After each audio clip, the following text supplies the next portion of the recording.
Same guy, still a little kid, having fun, riding wind and waves, you know, doing it in different ways, but I never really grew up. You know, I look back and not a lot for me has changed since I was 13, luckily. I'm still irresponsible. I still think farts are funny. I never really grew up.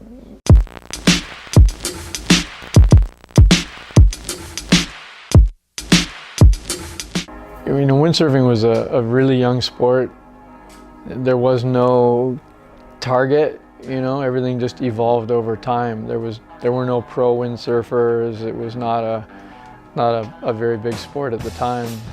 But then as, you know, I went through my career, you got a little bit more vision of what could be possible in the future, but never more than 6 months or a year ahead. You know, it's not like most sports where you could see a career path or a life cycle of an athlete kind of thing. It was all uncharted territory.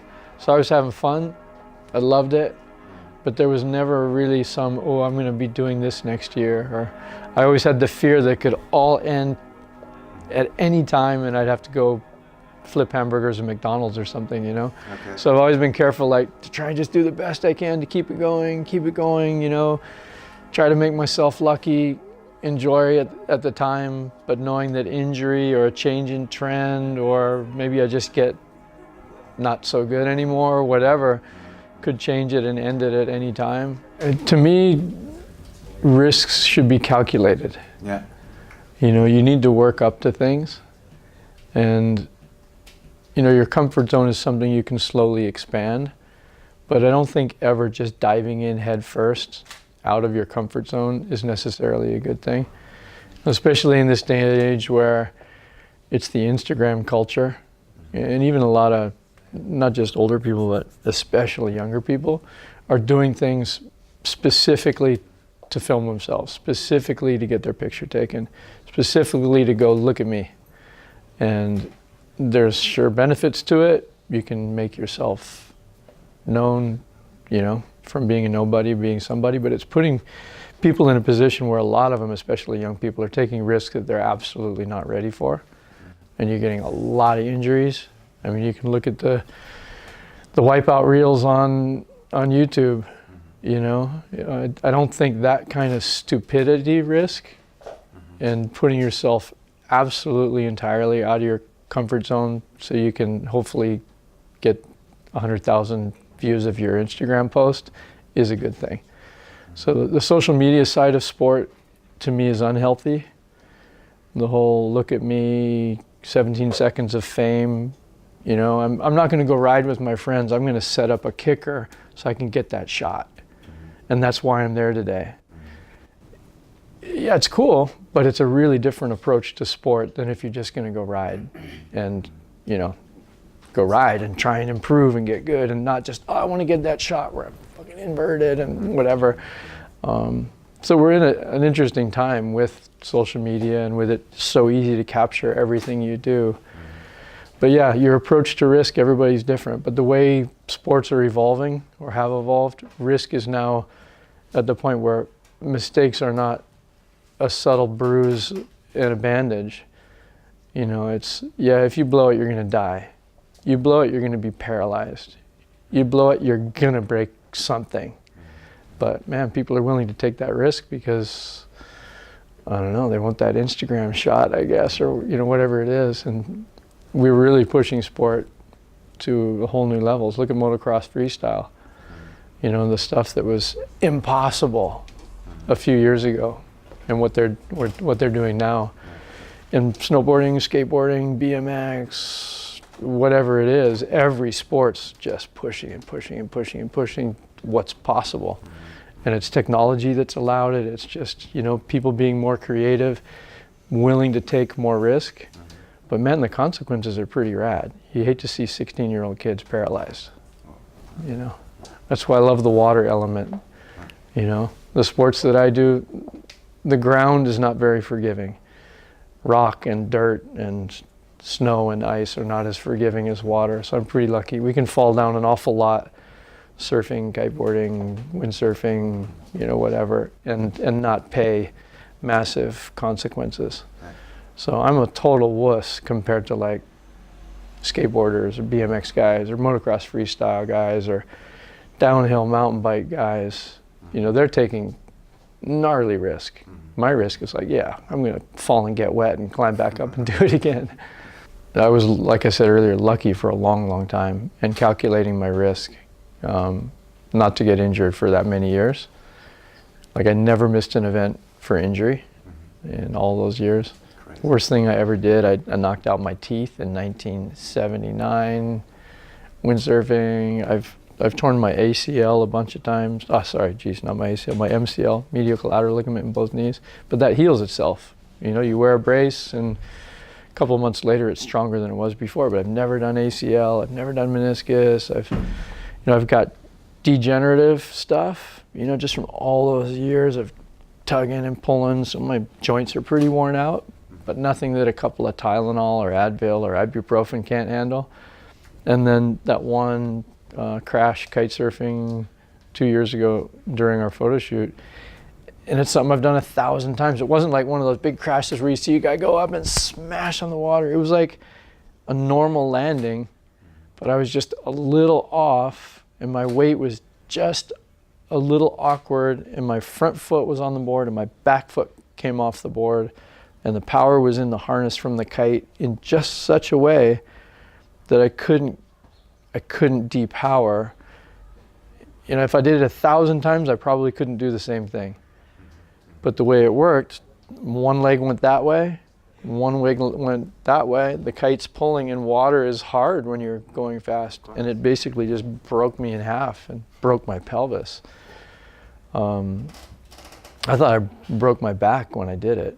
You know, there was a snap back here. And it was like, oh my God. But then, okay, I can move my legs, I'm okay. And I body dragged with my kite back to the beach and passed out. But it was, you know, they screwed it back together in the front. And 5 months later, I was competing in the Aloha Classic and that was okay.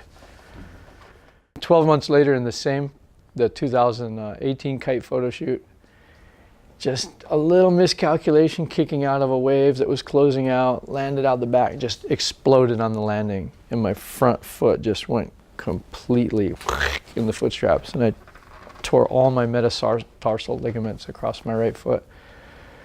And I was like, oh, I thought I blew my knee. And I'm like, oh, fuck, I just popped my knee. But we were way out in the middle of nowhere on the south shore of Maui.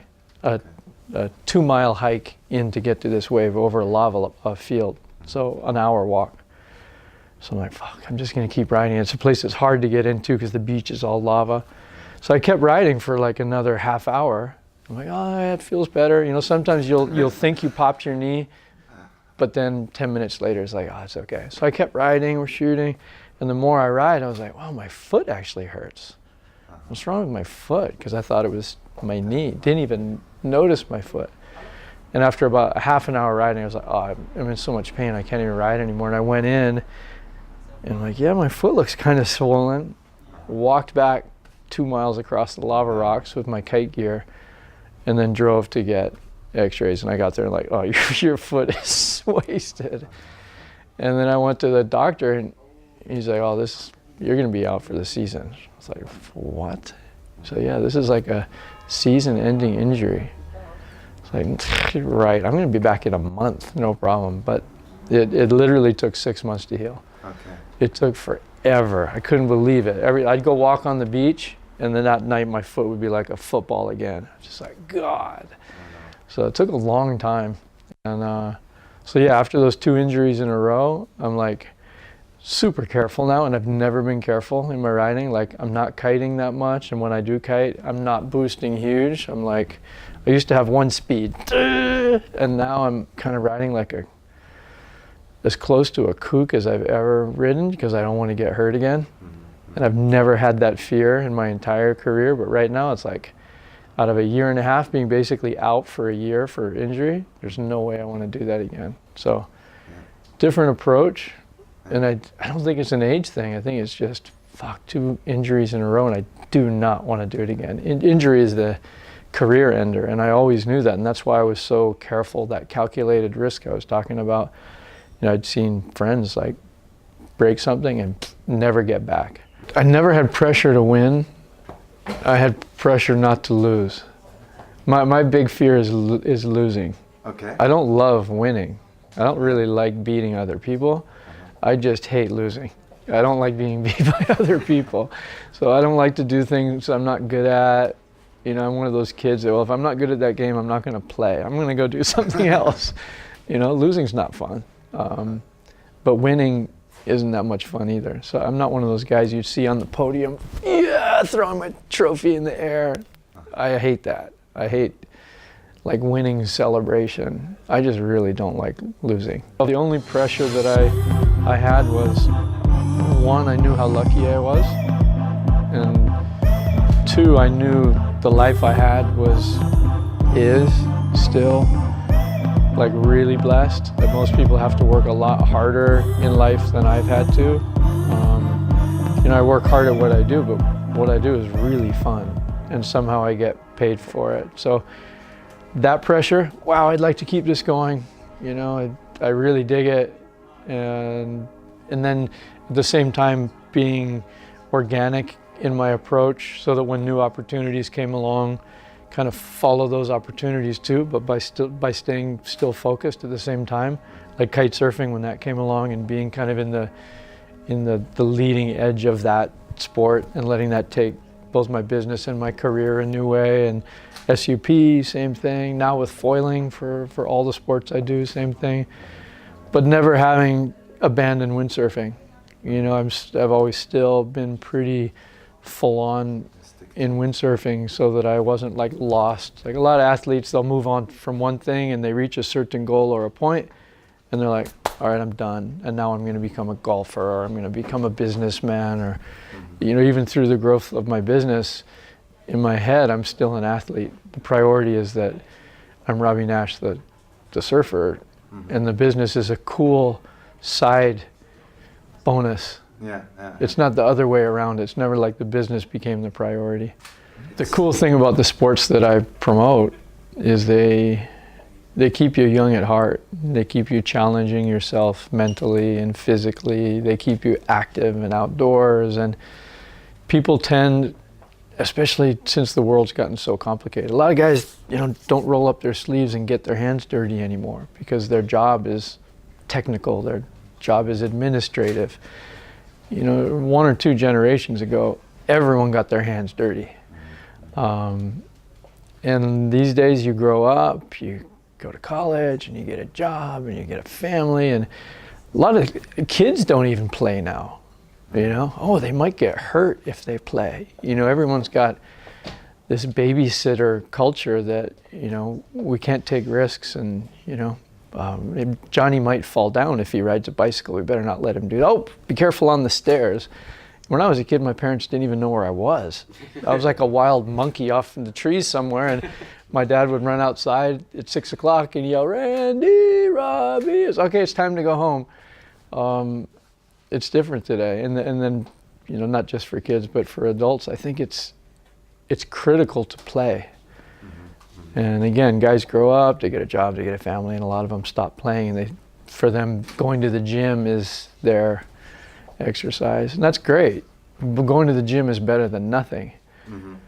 But getting outside and continuing to fall down and get up and learn and challenge yourself, especially in a natural environment if you can, is really cool. But people are realizing that now, and that's why mountain biking is so big, and snowboarding and skiing and wakeboarding and windsurfing and kite surfing, and the fact that those sports used to be fringe, whatever, trend sport, there were a lot of different names for it, extreme sports, those are becoming mainstream sports for this new, you know, generation. Look at this shop. This is insane, you know? This isn't like, you know, a kooky beach store that's full of fake brands of surf clothes and a few inflatable SUPs from brands that really shouldn't be making them anyway. This is like a real surf shop, and it's in the middle of Zurich. It's a pretty good example that the surf culture is alive and well, and it's similar. all over. You go to the south of France and you'll see the Russian surf team out practicing and the German surf team, and you travel anywhere in the world. It's not just Californians and Australians and South Africans and whatever out there anymore. There's a lot of European and other landlocked countries surfing. Like I was telling you earlier, I was just in Garda doing a hydrofoil windsurf clinic. I had guys, 50s, 60s, 70s. One Swiss participant was 83 years old. And he's still full on snowboarding, windsurfing, and he's out there learning to hydrofoil windsurf. Wow. And that is so cool that sports like that keep someone that old, alive, like really alive, is a good thing. As long as I'm still above ground, I'm going to be doing stuff like this. Yeah, I'm still loving what I do, and I'm enjoying the challenges of the way the sports have continued to evolve. I'm not trying to get the biggest wave at Jaws anymore. I'm not trying to do double loops. I realize that I'm not keeping up with the leading edge of the sports anymore, but I'm having a really good time massaging the stuff I already know, and then potentially expanding what's possible for the guys that aren't the youngest and the most aggressive, like the foiling. Hydrofoil windsurfing is opening up windsurfing back to thousands of people that stopped windsurfing because the wind was never strong enough. Now they can go in light wind again and have fun, and it's not that crazy challenging. So that's cool. Kiting, same thing. Foiling is bringing winds lighter and lighter and lighter. And with foil surfing now, we've opened up like this whole new, all those waves that are around the world that you don't even want to SUP because they're so junk, are great foil surfing waves.